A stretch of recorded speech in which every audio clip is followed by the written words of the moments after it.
السلام علیکم ورحمۃ اللہ وبرکاتہ۔ لیلۃ القدر کی رات میں فرشتے آسمان سے نیچے کیوں آتے ہیں؟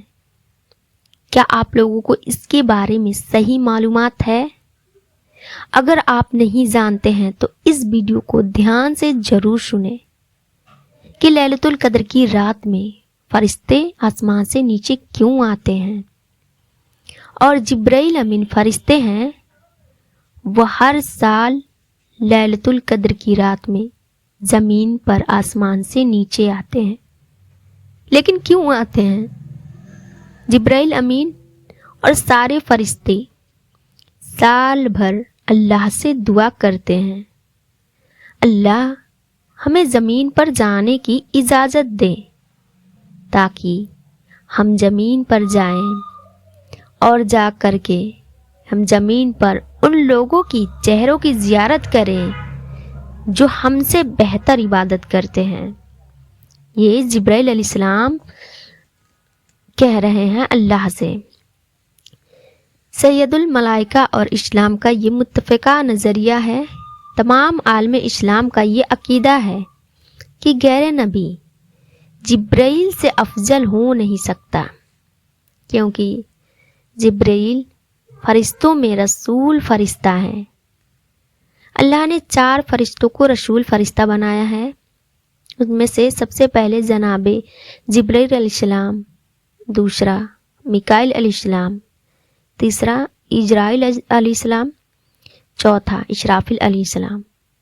یہ 4 مشہور فرشتے ہیں اور یہ لوگ انبیاء اکرام کے بعد مرتبہ رکھتے ہیں، لیکن غیر نبی اس کے برابر نہیں ہو سکتا، یعنی جبرائیل کے برابر۔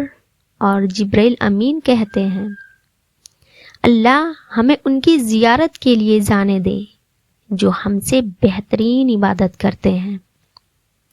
تو اللہ تعالی سال میں 1 مرتبہ لیلۃ القدر کی رات میں ان فرشتوں کو زمین پر بھیجتا ہے کہ جاؤ اور ان کی زیارت کرو جو تم سے بہتر عبادت کرتے ہیں۔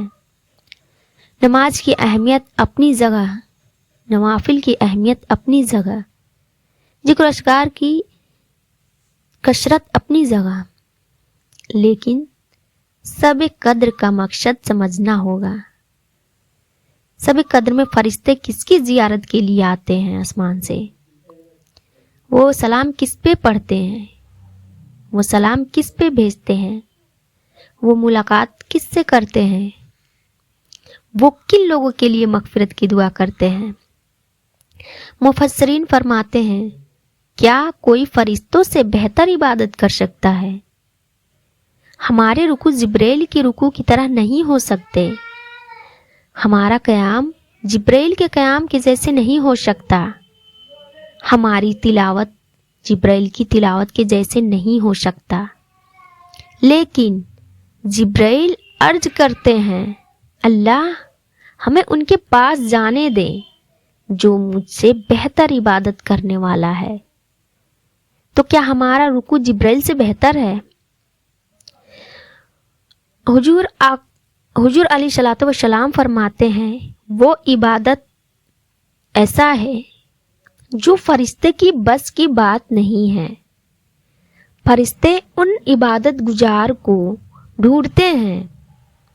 کون عبادت گزار؟ جو بیماروں کی عیادت کے لیے جاتے ہیں۔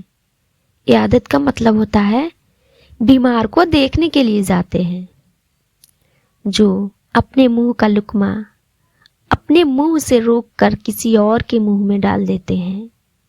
فرشتے ان عبادت گزار کو ڈھونڈتے ہیں جو اپنی ضرورت پر دوسرے کی ضرورت کو ترجیح دیتے ہیں، جو لوگوں کا دل زبان سے شعلے برسا کر توڑتے نہیں بلکہ پھول برسا کر جوڑ دیتے ہیں، کیونکہ آسمان میں جبرائیل علیہ السلام تو کھانا کھاتے نہیں ہیں، تو ان کو یہ درجہ کہاں سے حاصل ہوگا؟ تو جو گناہ سجل ہوا لیکن اس کے باوجود وہ سسکیاں لے کر رو رو کر اللہ سے معافی مانگتے ہیں اور اللہ کو منانے کی کوشش کرتے ہیں۔